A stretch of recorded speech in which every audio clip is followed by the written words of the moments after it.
The House Select Committee on the January 6th attack continues to hear testimony. Last week, Ivanka Trump testified and her husband Jared Kushner the week before that.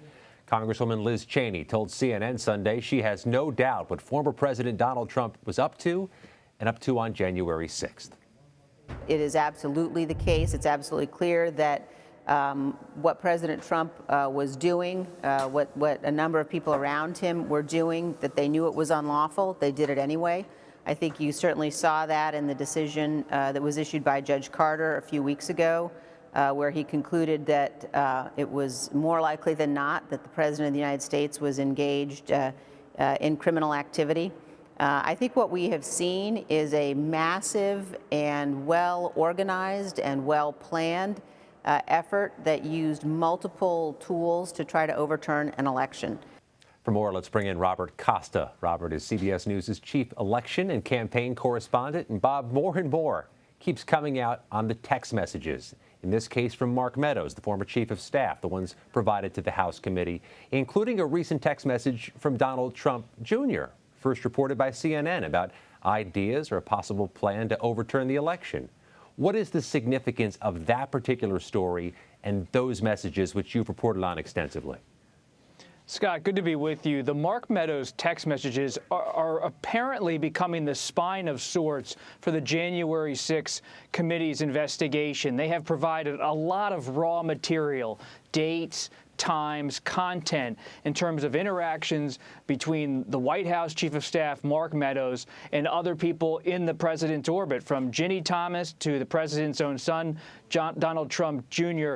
And what you see in the committee's efforts, based on my own reporting, is that they're trying to piece together this effort to overturn the election from a variety of perspectives, including Donald Trump Jr. in the hours after the election was called, or at least the ballots and the polls closed. He was trying to push Meadows to think about other options about staying in power.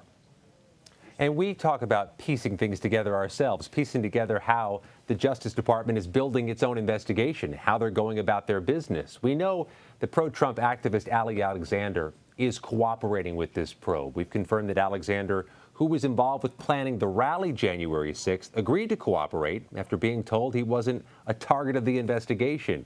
Why is that a significant step for DOJ?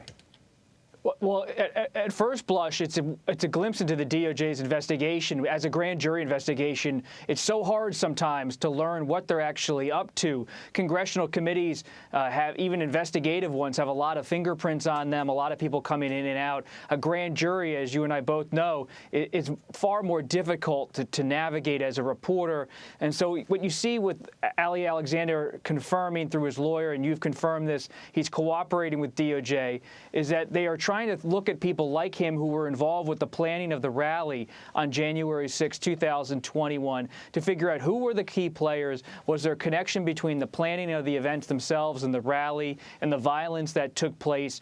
And this is a way the DOJ often tries to get people to reveal more information about what was happening behind the scenes, assuring them in the course of the investigation that they are not a criminal target, that they want voluntary cooperation or under the threat of a subpoena or a subpoena itself to come in and talk. And this frees up people in a way to be candid with investigators about what they know, knowing that they themselves won't be charged with the crime if they say something that might be out of step. As each day goes by, we see more guilty pleas from more defendants. Saw a big one last week, an accused Proud Boy named Charles Donahoe, who agreed to cooperate with the Justice Department in its investigation, perhaps to get some leniency. But others aren't. And Enrique Tarrio is a particularly interesting case. Proud Boy's leader, he's pleaded not guilty, seems on a trajectory towards trial. It's hard to get your hands around Tarrio's case. What do you make of it? Well, I should be asking you that, Scott. You are the expert on Tarrio here at CBS News. What we're seeing from Tarrio's combative defense is that this is someone who does not believe he committed a crime, that the Proud Boys have done not necessarily anything wrong in his view, And so it's a deferring approach to those who are cooperating. There's clearly a lot of anxiety, fear, apprehension among some of the Proud Boys and Oath Keepers about the DOJ coming down hard with certain charges of sedition, not a traditional charge you see out of the Department of Justice. Sedition is something they almost had to dust off. But a lot of people see that kind of charge and they don't want to be in jail for a long time. So they apparently appear to be cooperating to an extent. But others who are more in the leadership ranks of these organizations are taking a bit of a tougher line and taking their chances in a trial as they have a right to.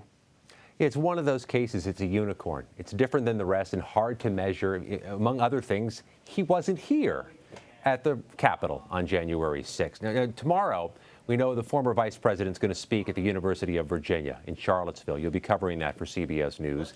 The House committee, we know, hasn't spoken to Mr. Pence yet, but they have spoken to his aides. Will they invite him to speak to the committee, too? This has been a dance, Scott, for months. Richard Cullen, Pence's former lawyer, who actually now works for Governor Youngkin of Virginia, had begun these deliberations back in 2021 with the committee about whether Pence would actually come and testify. You've seen Mark Short and other Pence aides who are close to the former vice president come before the committee, talk about the events of January 4th, 5th, 6th, 7th, 8th, 2021, but not Pence himself. Would the committee like to hear about Pence? Yes, but they have painted a portrait of his efforts and activities that day that's pretty comprehensive based on my own conversations with people close to the committee and close to Pence. And it would be quite a step for the committee to call a former vice president or even call Trump himself, the former president, to come talk to a congressional committee. I know that the lawyers on the committee are thinking through their options. Does it make sense if Pence is going to assert executive privilege to have that whole fight? But maybe it's worth it just to make the ask in a voluntary way. These are all decisions that have yet to be made. But at the very least, they're trying to figure out exactly where Pence was, what he was saying. But there are still questions only Pence can answer. Like, what did Trump say to him on January 5th in the Oval Office? And what did Trump say to him on January 6th when they had that final phone call? With limited time remaining for this committee, Robert Costa, another busy week ahead for you. Thanks for the time. Thank you.